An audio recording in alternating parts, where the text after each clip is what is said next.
अस्सलाम वालेकुम दोस्तों। दोस्तों, आज के इस एपिसोड का मौज़ू ये है कि मुसलमान वोट करे तो किसे करे? ये सवाल इसलिए उठ रहा है कि इन दिनों जो हालात बन रहे हैं, जिस तरह के मतलब राजनीतिक जो हालात पैदा हुए हैं, उस पर ये सवाल हर किसी के मन में है कि मुसलमान वोट करे तो किसको करे? जैसा कि आप देख रहे हैं कि महागठबंधन की जिस तरह से उदासीन रवैया है मुसलमानों के प्रति, उनके मसाइल को उठाने से वो कतराते हैं और उनकी बात भी नहीं करना चाहते हैं। उनको ओहदा देने की जब बात आती है तो कहते हैं जब जीत जाएँगे तब बात करेंगे। तो पार्टी डिसीज़न लेगी, जीती हुई क पार्टी जो है वो सबको ओहदा देगी, इस तरह की बात करते हैं और वहीं वहीं दूसरी तरफ एमआईएम की बात करते हैं। तो एमआईएम में जो लोग शामिल हुए थे, जितने भी नेता थे और जितने भी मौलाना थे, वो मतलब एमआईएम पार्टी में जॉइन किए थे, उन लोगों ने जिन्हें टिकट नहीं मिला, उन लोगों ने हंगामा मचा दिया है। तो हंगामा मचा दिया है, तो इसलिए ये सवाल उठता है कि मुसलमान वोट करे तो किसको करें? अब दोस्तों देखिए ये मुझे लगता है कि पहली बार हुआ है और इंशाअल्लाह ये आखिरी बार होगी। क्यों?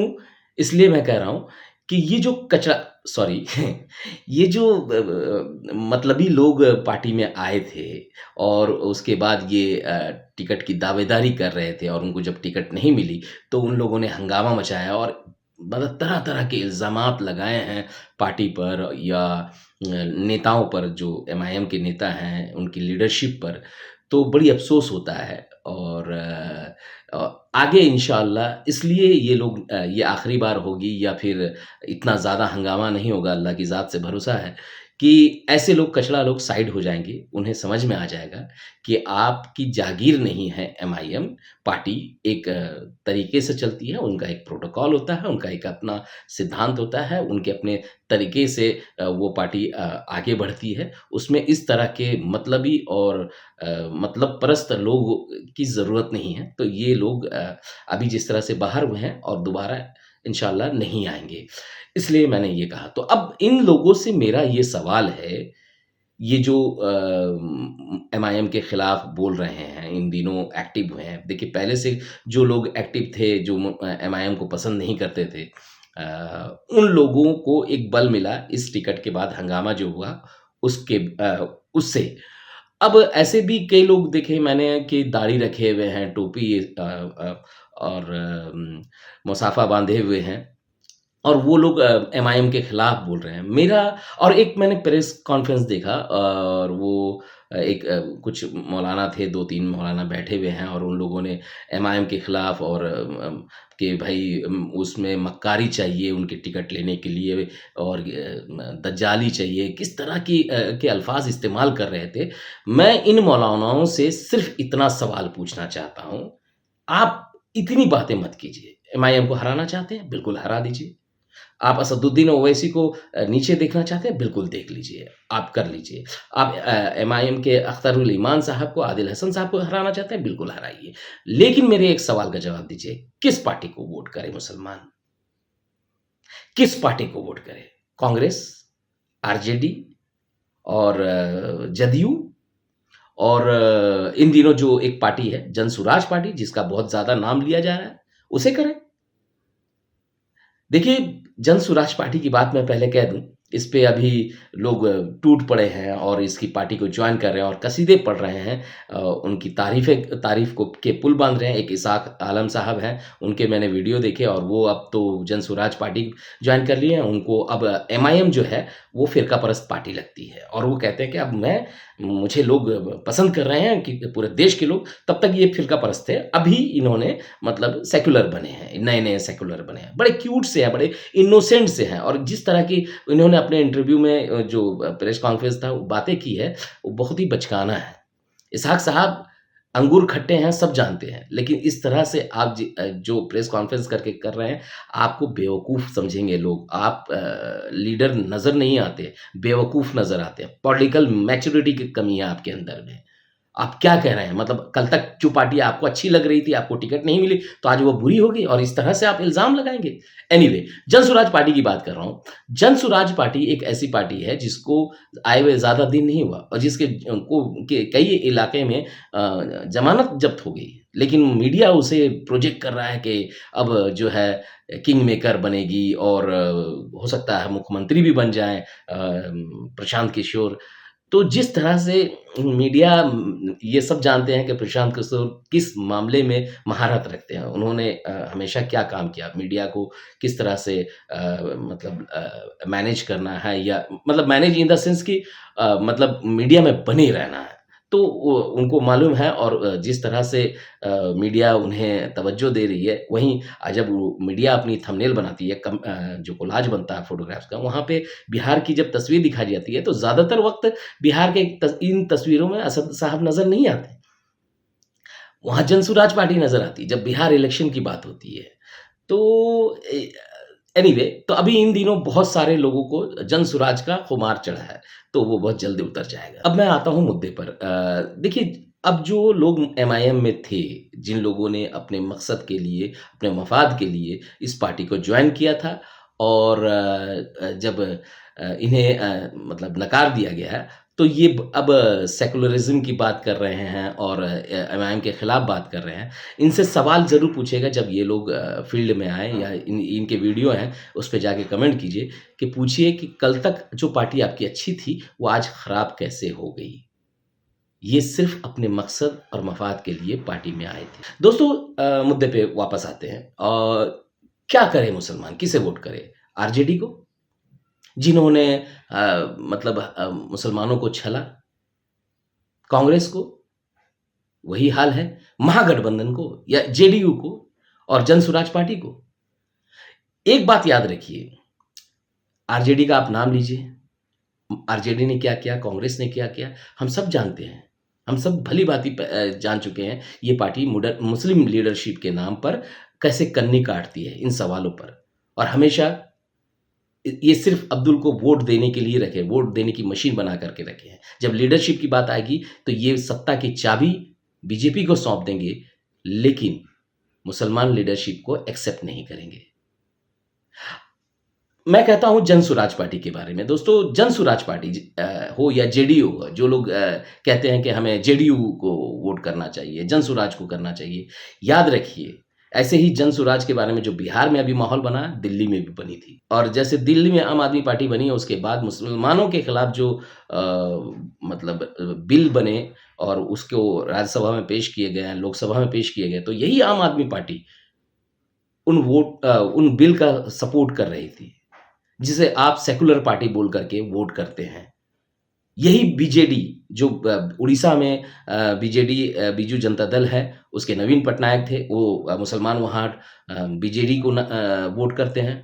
जब ये सरकार बना लेती है, बीजेपी के खिलाफ बनाती है, वहाँ बीजेपी से लड़ती है, लेकिन राज्यसभा, लोकसभा में ये लोग बीजेपी को सपोर्ट करती है बिल के नाम पर। इसी तरह तेलंगाना का मामला है, ये इसी तरह जितनी ये जेडीयू है, ये जो जेडीयू में मतलब गुलाम नीतीश बलियाबी जो हैं मतलब वो गुलाम-ए-रसूल नहीं है, गुलाम नीतीश बलियाबी हैं एक्चुअली।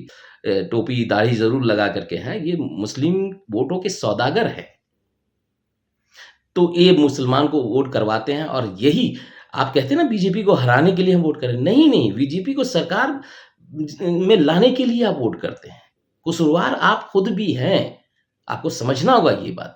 और सबसे ज़्यादा मुझे मतलब अजीब-सी कैफ़ियत होती है इन लोगों को देख के, जुम्मन जो एक वर्ड आता है, तो ये एक जुम्मन को मैंने अभी इन दिनों देखा, आप देख रहे होंगे स्क्रीनशॉट पे, अरफ़ा खानम के एक वीडियो में मैंने एक शख़्स को सुना, वो जिस तरह से चीख रहा था, चिल्ला रहा था और कि अभी हमें फ़िरकापरस्त पार्टी को हराना है और हमें फ़िलहाल एक होकर के उस पार्टी को हराना है, हमें पद नहीं चाहिए। हमें मतलब इस वक़्त उसके कहने का मौज़ू ये था कि पद नहीं चाहिए, बस हराना है। भाई साहब आपके हराने से कुछ नहीं होगा। आपने 10-15 साल से 20 साल से आप हराने की कोशिश कर रहे हैं लेकिन नहीं हरा पा रहे हैं। अल्लाह ताला पे छोड़ दीजिए, जिस वक़्त तक जिसकी सियासत लिखी होगी वो उस वक़्त तक राज करेगा। अपनी क़यादत की बात कीजिए। आप जैसे लोगों की वजह से हमारे बुरे हालत हैं। ये बात मैं इसलिए कह रहा हूँ कि 2% वाला उप मुख्यमंत्री बनता है, लेकिन 18% की नेतृत्व करने वाली जो कौम है, उसे सिर्फ़ वोट देने की मशीन बना के रख दिए हैं। जब उनमें से कोई एक खड़ा होता है, अपनी लीडरशिप की बात करता है, तो मनोज झा जी जो मेरे आदरणीय हैं, सम्माननीय हैं, उनको मैंने देखा कि मतलब इंटरव्यू में कि वो कह रहे हैं ओवैसी जी को इलेक्शन नहीं लड़ना चाहिए। कितनी बचकानी पॉलिटिकल मैच्योरिटी की कमी है यहाँ पर इन बयानों में। मतलब मुसलमान को इलेक्शन लड़ना ही नहीं चाहिए। आपने दूसरी पार्टी के लोगों को जन स्वराज के लिए क्यों नहीं कहा कि अभी नहीं हमें बीजेपी को हराना है तो इसलिए जन स्वराज को अभी इलेक्शन नहीं लड़ना चाहिए। ये ठेका क्या मुसलमानों ने ले रखा है? दोस्तों, एक तो सबसे बड़ी बात ये जो जुम्मन हैं, ये जो लोग हैं, ये इनको मतलब बीजेपी की बी टीम एमआईएम को साबित करने में मतलब ज़रा भी शर्म नहीं आती। अरे! कहाँ गया? जब एमआईएम ने के लोगों ने जा कर के तेजस्वी से कहा कि भाई आप गठबंधन में शामिल कर लो, सिर्फ़ 6 सीट दे दो, 5 तो उन्होंने जीती थी, 1 सीट और थी उसमें हम वो अब हिस्सेदारी माँग रहे थे। तो एमआईएम को इन लोगों ने नकार दिया। तो आप सवाल तेजस्वी से महागठबंधन से क्यों नहीं करते? आप बीजेपी की बी टीम बना देते हैं। बीजेपी की बी टीम है कौन? आप लोग फ्रेंडली फाइट कर रहे हैं, बीजेपी वहाँ पे निकलेगी, ये सब बच्चा-बच्चा जानता है। तब बीजेपी की बी टीम नहीं होती है। इन इन लोगों की वजह से किसी भी समाज का नुकसान हमेशा होता है, ये दलाल लोग जो होते हैं। एक तो जो इस बार जो पॉलिटिकल मतलब ये मुद्दा था, उसकी हवा निकाल दी असदुद्दीन ओवैसी साहब ने। सबसे पहले तो अख्तरुल इमान लोग और अपनी टीम के साथ, बिहार की टीम के साथ तेजस्वी के यहाँ गए, डंका बजाते हुए गए कि आप हमें शामिल कर लो। वहाँ पे ये साबित हो गया कि तेजस्वी की मंशा क्या है, अकेले खाने की है। वो एमआईएम और मुसलमान लीडरशिप को एक्सेप्ट नहीं करना चाहते, पहली बात। तो यहाँ बीजेपी की बी टीम का हवा निकल चुकी है। अब कोई भी एमआईएम को बीजेपी की बी टीम नहीं कहेगा। दूसरी बात असदुद्दीन ओवैसी साहब ने महागठबंधन को घेरा है, वो इन बातों को लेकर के कि आपने मुकेश सहनी को डिप्टी सीएम घोषित कर दिया, यहीं तो मुसलमानों को क्यों नहीं? तो अब ये देखिए कह रहे हैं कि नहीं, उप मुख्यमंत्री बनेंगे, बाद में बनेंगे, जीतने के बाद और भी लोग बनेंगे। ये नाम नहीं ले रहे हैं। ये मुसलमान लीडरशिप का नाम नहीं लेना चाहते हैं। उसके बाद एक छोटा-सा मंत्रालय दे दिया जाएगा, उसी में अब्दुल खुश हो जाएगा। मैं दोस्तों कह रहा हूँ कि आज इस हालत में लाने वाले असदुद्दीन ओवैसी हैं, जो उप मुख्यमंत्री की बात हो रही है महागठबंधन में, या वो लोग फ़िक्रमंद हैं कि ये क्या हमने पॉलिटिकल सुसाइड तो नहीं कर लिया, ये 2% मुकेश सहनी साहब को उप मुख्यमंत्री घोषित करके, तो क्या हम इनको मुख्यमंत्री बनाएँगे? अब मुसलमान का नाम नहीं ले पा रहे हैं, अगर लेते हैं तो भी फँस जाते हैं कि देखिए ओवैसी साहब की वजह से मुख्यमंत्री देखिए अनाउंस करना पड़ गया, और नहीं लेते हैं तो मुसलमान जो समझदार लोग हैं, जिसे धीरे-धीरे समझ रहे हैं, तो वो अब फैसला लेंगे और इनको बेनकाब करेंगे। देखिए मुसलमान टैक्टिकल वोट करता है, जहाँ इसके लिए फ़ेमस है। मैं यही कहूँगा कि जहाँ राजद के कैंडिडेट हैं, अगर वहाँ पे एमआईएम नहीं है, सभी सीटों पे तो एमआईएम लड़ नहीं रही, वहाँ बिल्कुल महागठबंधन को सपोर्ट करना चाहिए, और हर मतदाता जो चाहता है कि इनकी आइडियोलॉजी से इत्तेफ़ाक रखता है, महागठबंधन की आइडियोलॉजी से, वो यही करेगा। लेकिन जहाँ एमआईएम की बात है, हमारी क़यादत की बात है, जहाँ पर तेजस्वी ने नुकसान किया है, मुस्लिम लीडरशिप का ये जो के खिलाफ में, मतलब साफ पता चल रहा है कि उन्होंने जो नवादा के एमएलए हैं, उनकी टिकट को काट करके, और मोहम्मद कामरान साहब की टिकट बीना देवी जी को दे दिया है। तो ये सब छुपता नहीं है, अब सोशल मीडिया का दौर है, और ये तो साबित हो जाएगा कि आप क्या चाहते हैं। लॉलीपॉप नहीं चाहिए, हिस्सेदारी चाहिए। मैं बस लोगों से कहूँगा कि ना समझोगे तो मिट जाओगे, तुम्हारी दास्तान तक ना होगी दास्तानों में। इसी के साथ मैं अपने वीडियो को ख़त्म करता हूँ, मिलता हूँ आपको अगले वीडियो में एक नए सब्जेक्ट के साथ, एक नए मौज़ू के साथ। तब तक के लिए अलविदा दोस्तों, अपना ख़्याल रखिए। Love you.